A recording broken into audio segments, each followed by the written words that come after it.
Hi hello ಎಲ್ಲರಿಗೂ ನಮಸ್ಕಾರ. ಶಾಂತಿ cooking and health ಟಿಪ್ಸ್ಗೆ ಸ್ವಾಗತ.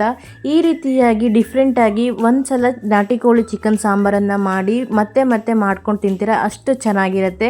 ಯಾಕಂತಂದರೆ ನಾನಿವತ್ತು ತುಂಬಾ ಡಿಫ್ರೆಂಟಾಗಿ ನಾಟಿ ಕೋಳಿ ಚಿಕನನ್ನು ಗ್ರೀನ್ ಮಸಾಲ ಸಾಂಬಾರನ್ನು ಮಾಡಿ ತೋರಿಸ್ತಾ ಇದ್ದೀನಿ. ತುಂಬಾ ಸುಲಭವಾಗಿ ನಾವು ಇದನ್ನು ಮಾಡ್ಕೊಳ್ಬೋದು. ಬನ್ನಿ ಹಾಗಿದ್ರೆ ಇದನ್ನ ಹೇಗೆ ಮಾಡೋದು ಅಂತ ನೋಡೋಣ. ಅದಕ್ಕಿಂತ ಮೊದಲು ಇನ್ನೂ ಯಾರು ನಮ್ಮ ಚಾನಲ್ನ ಸಬ್ಸ್ಕ್ರೈಬ್ ಮಾಡದೆ ನೋಡ್ತಾ ಇದ್ದೀರಾ, ಪ್ಲೀಸ್ ಸಬ್ಸ್ಕ್ರೈಬ್ ಮಾಡಿ ಆ್ಯಂಡ್ ಸಪೋರ್ಟ್ ಮಾಡಿ. ನಾನಿಲ್ಲಿ ಸುಮಾರು 1.5 kg ಆಗುವಷ್ಟು ನಾಟಿ ಕೋಳಿಯನ್ನು ತಗೊಂಡಿದ್ದೀನಿ. ಮೊದಲಿಗೆ ಒಂದು ಗ್ರೀನ್ ಮಸಾಲೆಯನ್ನು ರೆಡಿ ಮಾಡ್ಕೊಳ್ತಾ ಇದ್ದೀನಿ. ಗ್ರೀನ್ ಮಸಾಲೆಯನ್ನು ರೆಡಿ ಮಾಡ್ಕೊಳ್ಳಿಕ್ಕೆ 1 ಕಪ್ ಆಗುವಷ್ಟು ಈರುಳ್ಳಿಯನ್ನು ಸೇರಿಸ್ಕೊಳ್ತಾ ಇದ್ದೀನಿ. ಹಾಗೆ ಸ್ವಲ್ಪ ಪುದೀನ ಸೊಪ್ಪು ಮತ್ತು ಸ್ವಲ್ಪ ಕೊತ್ತಂಬರಿ ಸೊಪ್ಪನ್ನು ಸೇರಿಸ್ಕೊಳ್ತಾ ಇದ್ದೀನಿ. ಚಿಕನ್ 1.5 kg ಇರೋದ್ರಿಂದ ಸ್ವಲ್ಪ ಜಾಸ್ತಿ ಸಾಮಗ್ರಿಗಳನ್ನು ಸೇರಿಸ್ಕೊಳ್ತಾ ಇದ್ದೀನಿ. ಹಾಗೆ ಒಂದು 8ರಿಂದ 10 ಗೋಡಂಬಿಯನ್ನು ಸೇರಿಸ್ಕೊಳ್ತಾ ಇದ್ದೀನಿ. ಗೋಡಂಬಿಯನ್ನು ಸೇರಿಸ್ಕೊಳ್ಳೋದ್ರಿಂದ ಸಾಂಬಾರ್ಗೆ ಒಂದೊಳ್ಳೆ ಥಿಕ್ನೆಸ್ ಬರುತ್ತೆ. ಹಾಗಾಗಿ ಗೋಡಂಬಿಯನ್ನು ಸೇರಿಸ್ಕೊಳ್ತಾ ಇದ್ದೀನಿ. ಖಾರಕ್ಕೆ ಒಂದು 10 ಹಸಿಮೆಣಸಿನಕಾಯಿಯನ್ನು ಸೇರಿಸ್ಕೊಳ್ತಾ ಇದ್ದೀನಿ. ನಾನಿಲ್ಲಿ ಖಾರ ಪೌಡರನ್ನ ಸೇರಿಸ್ಕೊಳ್ತಾ ಇಲ್ಲ, ಹಾಗಾಗಿ ಪೂರ್ತಿಯಾಗಿ ಹಸಿಮೆಣಸಿನಕಾಯಿಯನ್ನೇ ಸೇರಿಸ್ಕೊಳ್ತಾ ಇದ್ದೀನಿ. ನಂತರ ರುಬ್ಬಕ್ಕೆ ಬೇಕಾದ ನೀರನ್ನು ಸೇರಿಸ್ಕೊಂಡು ಗ್ರೀನ್ ಮಸಾಲೆಯನ್ನು ರುಬ್ಕೊಳ್ತಾ ಇದ್ದೀನಿ. ನೋಡಿ, ಇವಾಗ ಗ್ರೀನ್ ಮಸಾಲೆ ರೆಡಿಯಾಗಿದೆ. ನಂತರ ಈ ಕಡೆ ಚಿಕನನ್ನು ಚೆನ್ನಾಗಿ ತೊಳೆದಿಟ್ಕೊಂಡಿದ್ದೀನಿ. ಇವಾಗ ಇದಕ್ಕೆ 1 ಸ್ಪೂನ್ ಆಗುವಷ್ಟು ಉಪ್ಪನ್ನು ಸೇರಿಸ್ಕೊಳ್ತಾ ಇದ್ದೀನಿ. ಹಾಗೆ ಒಂದು ಅರ್ಧ ಸ್ಪೂನ್ ಆಗುವಷ್ಟು ಅರಿಶಿನ ಪೌಡರ್, ಹಾಗೆ 1.5 ಸ್ಪೂನ್ ಆಗುವಷ್ಟು ಶುಂಠಿ ಬೆಳ್ಳುಳ್ಳಿ ಪೇಸ್ಟನ್ನು ಸೇರಿಸ್ಕೊಳ್ತಾ ಇದ್ದೀನಿ. ನಂತರ ರುಬ್ಬಿಟ್ಕೊಂಡಿರುವಂತಹ ಗ್ರೀನ್ ಮಸಾಲೆಯನ್ನು ಸೇರಿಸ್ಕೊಂಡು ಒಂದು 1/4 ಕಪ್ ಆಗುವಷ್ಟು ಮೊಸರನ್ನು ಸೇರಿಸ್ಕೊಳ್ತಾ ಇದ್ದೀನಿ. ಮೊಸರನ್ನು ಸೇರಿಸ್ಕೊಂಡ್ರೆ ಕೆಲವೊಬ್ಬರಿಗೆ ಇಷ್ಟ ಆಗಲ್ಲ, ನಿಮಗೆ ಬೇಕು ಅಂದರೆ ಸೇರಿಸ್ಕೊಳ್ಳಿ, ಇಲ್ಲ ಅಂದರೆ ಸ್ಕಿಪ್ ಮಾಡಿ. ಬಟ್ ಮೊಸರನ್ನು ಸೇರಿಸ್ಕೊಂಡ್ರೆ ತುಂಬಾ ಚೆನ್ನಾಗಿರುತ್ತೆ. ನಂತರ ಇವೆಲ್ಲವನ್ನು ಸೇರಿಸ್ಕೊಂಡ ನಂತರ ಒಮ್ಮೆ ಚೆನ್ನಾಗಿ ಮಿಕ್ಸ್ ಮಾಡ್ಕೊಳ್ತಾ ಇದ್ದೀನಿ. ಸೇರಿಸ್ಕೊಂಡಿರುವಂತಹ ಎಲ್ಲ ಇಂಗ್ರೀಡಿಯೆಂಟನ್ನು ಚೆನ್ನಾಗಿ ಮಿಕ್ಸ್ ಮಾಡ್ಕೊಂಡ ನಂತರ ನಾನಿಲ್ಲಿ ಚಿಕನನ್ನು 1 ಗಂಟೆ ಮ್ಯಾರಿನೇಟ್ ಆಗಲಿಕ್ಕೆ ಬಿಡ್ತಾ ಇದ್ದೀನಿ. ನಿಮ್ಮ ಹತ್ರ ಅಷ್ಟೊಂದು ಟೈಮ್ ಇಲ್ಲ ಅಂತಂದರೆ ಅಟ್ಲೀಸ್ಟ್ ಒಂದು ಅರ್ಧ ಗಂಟೆನಾದರೂ ನಾವು ಇದನ್ನು ಚಿಕನನ್ನು ಮ್ಯಾರಿನೇಟ್ ಆಗಲಿಕ್ಕೆ ಬಿಡಬೇಕು.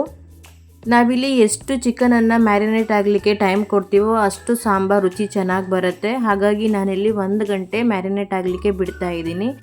ಸುಮಾರು 1 ಗಂಟೆಗಳ ಕಾಲ ಚಿಕನ್ ಚೆನ್ನಾಗಿ ಮ್ಯಾರಿನೇಟ್ ಆದ ನಂತರ ಈ ಕಡೆ ಕುಕ್ಕರಿಗೆ 2ರಿಂದ 3 ಸ್ಪೂನ್ ಆಗುವಷ್ಟು ಎಣ್ಣೆಯನ್ನು ಸೇರಿಸ್ಕೊಳ್ತಾ ಇದ್ದೀನಿ. ಎಣ್ಣೆ ಚೆನ್ನಾಗಿ ಕಾದ ನಂತರ ಮಸಾಲೆ ಪದಾರ್ಥ ಚಕ್ಕೆ, ಲವಂಗ, ಏಲಕ್ಕಿ, ನಕ್ಷತ್ರ ಮೊಗ್ಗು, ಜೀರಿಗೆ, ಸೋಂಪು ಕಾಳು ಹಾಗೆ ಜಾಯಿಪತ್ರೆ ಹೂವನ್ನು ಸೇರಿಸ್ಕೊಳ್ತಾ ಇದ್ದೀನಿ. ನಂತರ ನಾನಿಲ್ಲಿ 3 ಈರುಳ್ಳಿಯನ್ನು ಕಟ್ ಮಾಡಿಕೊಂಡು ಸೇರಿಸ್ಕೊಂಡಿದ್ದೀನಿ. ಇವೆಲ್ಲವನ್ನು ಸೇರಿಸ್ಕೊಂಡು ಇವಾಗ ಇದನ್ನು ಚೆನ್ನಾಗಿ ಫ್ರೈ ಮಾಡ್ಕೊಳ್ಬೇಕು. ನಾನಿಲ್ಲಿ ಸುಮಾರು 1.5 kg ಆಗುವಷ್ಟು ಚಿಕನನ್ನು ತಗೊಂಡಿರೋದ್ರಿಂದ ಸ್ವಲ್ಪ ಜಾಸ್ತಿ ಈರುಳ್ಳಿ ಮತ್ತು ಸಾಮಗ್ರಿಗಳನ್ನು ಸೇರಿಸ್ಕೊಂಡಿದ್ದೀನಿ. ನೀವು ಚಿಕನ್ ಕ್ವಾಂಟಿಟಿಯನ್ನು ನೋಡಿಕೊಂಡು ಸಾಮಗ್ರಿಗಳನ್ನು ಸೇರಿಸ್ಕೊಳ್ಬೇಕು. ನೋಡಿ, ಇವಾಗ ಈರುಳ್ಳಿ ಎಲ್ಲ ಚೆನ್ನಾಗಿ ಫ್ರೈ ಮಾಡ್ಕೊಳ್ತಾ ಇದ್ದೀನಿ. ಈರುಳ್ಳಿ ಎಲ್ಲ ಚೆನ್ನಾಗಿ ಫ್ರೈ ಆದ ನಂತರ ಮೊದಲೇ ಮ್ಯಾರಿನೇಟ್ ಮಾಡಿಟ್ಕೊಂಡಿರುವಂತಹ ಚಿಕನನ್ನು ಸೇರಿಸ್ಕೊಳ್ತಾ ಇದ್ದೀನಿ. ಚಿಕನನ್ನು ಸೇರಿಸ್ಕೊಂಡು ಪಾತ್ರೆಯನ್ನು ತೊಳೆದು ಸ್ವಲ್ಪ ನೀರನ್ನು ಸೇರಿಸ್ಕೊಳ್ತಾ ಇದ್ದೀನಿ. ಜಾಸ್ತಿ ನೀರನ್ನು ಸೇರಿಸ್ಕೊಳ್ತಾ ಇಲ್ಲ, ಯಾಕಂತಂದರೆ ನಾನಿನ್ನು ಚಿಕನನ್ನು ಬೇಯಿಸ್ಕೊಂಡಿಲ್ಲ. ಚಿಕನ್ ಬೇಯಿಸ್ಕೊಂಡ ನಂತರ ನೀರು ಬಿಟ್ಕೊಳ್ಳುತ್ತೆ, ಹಾಗಾಗಿ ನಾನಿಲ್ಲಿ ಜಾಸ್ತಿ ನೀರನ್ನು ಸೇರಿಸ್ಕೊಂಡಿಲ್ಲ. ಮ್ಯಾರಿನೇಟ್ ಮಾಡಿಟ್ಕೊಂಡಿರುವಂತಹ ಚಿಕನನ್ನು ಸೇರಿಸ್ಕೊಂಡ ನಂತರ ಇವಾಗ ಇದನ್ನು ಚೆನ್ನಾಗಿ ಮಿಕ್ಸ್ ಮಾಡ್ಕೊಳ್ತಾ ಇದ್ದೀನಿ. ನಿಜವಾಗ್ಲೂ ಹೇಳ್ತಾ ಇದ್ದೀನಿ, ಈ ರೀತಿಯಾಗಿ ಡಿಫ್ರೆಂಟಾಗಿ ಗ್ರೀನ್ ಮಸಾಲೆ ಚಿಕನನ್ನು ಮಾಡ್ಕೊಂಡು ತಿಂತಾಯಿದ್ರೆ ತಿನ್ನಕ್ಕಂತೂ ತುಂಬಾ ಚೆನ್ನಾಗಿರುತ್ತೆ. ನಾವಿದನ್ನು ಅನ್ನದ ಜೊತೆ ಆಗಲಿ, ಮುದ್ದೆ, ಚಪಾತಿ, ದೋಸೆ ಅಥವಾ ಪರೋಟ ಜೊತೆ ತಿನ್ನೋಕ್ಕೆ ತುಂಬಾ ಚೆನ್ನಾಗಿರುತ್ತೆ. ನಂತರ ಒಂದು ಅರ್ಧ ಸ್ಪೂನ್ ಆಗುವಷ್ಟು ಗರಂ ಮಸಾಲೆ ಪೌಡ್ರನ್ನ ಸೇರಿಸ್ಕೊಳ್ತಾ ಇದ್ದೀನಿ. ಹಾಗೆ 1 ಸ್ಪೂನ್ ಆಗುವಷ್ಟು ಚಿಕನ್ ಮಸಾಲೆ ಪೌಡ್ರನ್ನ ಸೇರಿಸ್ಕೊಳ್ತಾ ಇದ್ದೀನಿ. ನಾನಿಲ್ಲಿ ತೇಜು ಚಿಕನ್ ಮಸಾಲೆ ಪೌಡ್ರನ್ನ ಸೇರಿಸ್ಕೊಳ್ತಾ ಇದ್ದೀನಿ. ನಿಮ್ಮ ಹತ್ರ ಯಾವುದಿದೆಯೋ ಅದನ್ನೇ ಸೇರಿಸ್ಕೊಳ್ಳಿ. ಹಾಗೆ ರುಚಿಗೆ ಬೇಕಾದಷ್ಟು ಉಪ್ಪನ್ನು ಸೇರಿಸ್ಕೊಂಡಿದ್ದೀನಿ. ನಾನಿಲ್ಲಿ ಚಿಕನನ್ನು ಮ್ಯಾರಿನೇಟ್ ಮಾಡ್ಕೊಳ್ಳುವಾಗ ಆಗಲೇ ಉಪ್ಪನ್ನು ಸೇರಿಸ್ಕೊಂಡಿದ್ದೀನಿ, ಹಾಗಾಗಿ ಇಲ್ಲಿ ಸ್ವಲ್ಪ ಉಪ್ಪನ್ನು ಸೇರಿಸ್ಕೊಂಡು ಇವೆಲ್ಲವನ್ನು ಸೇರಿಸ್ಕೊಂಡು ಇವಾಗ ಇದನ್ನು ಚೆನ್ನಾಗಿ ಮಿಕ್ಸ್ ಮಾಡ್ಕೊಳ್ತಾ ಇದ್ದೀನಿ. ನಂತರ ಸಾಂಬಾರಿಗೆ ಸ್ವಲ್ಪ ಗ್ರೇವಿ ಇರಲಿ ಅಂತ ಹೇಳಿ ಕೊನೆಯಲ್ಲಿ ಸ್ವಲ್ಪ ನೀರನ್ನು ಸೇರಿಸ್ಕೊಂಡಿದ್ದೀನಿ.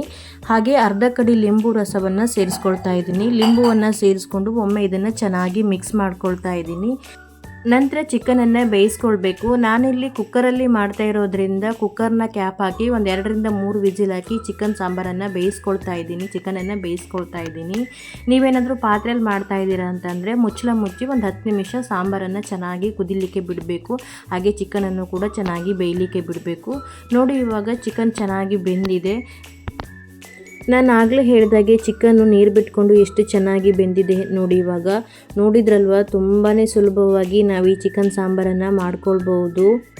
ಬಿಸಿ ಬಿಸಿ ಅನ್ನದ ಜೊತೆಗೆ, ಮುದ್ದೆಗೆ, ರೊಟ್ಟಿಗೆ, ಚಪಾತಿಗೆ ಅಥವಾ ಪರೋಟಾಗೆ ತಿನ್ನೋಕ್ಕೆ ತುಂಬಾ ಚೆನ್ನಾಗಿರುತ್ತೆ.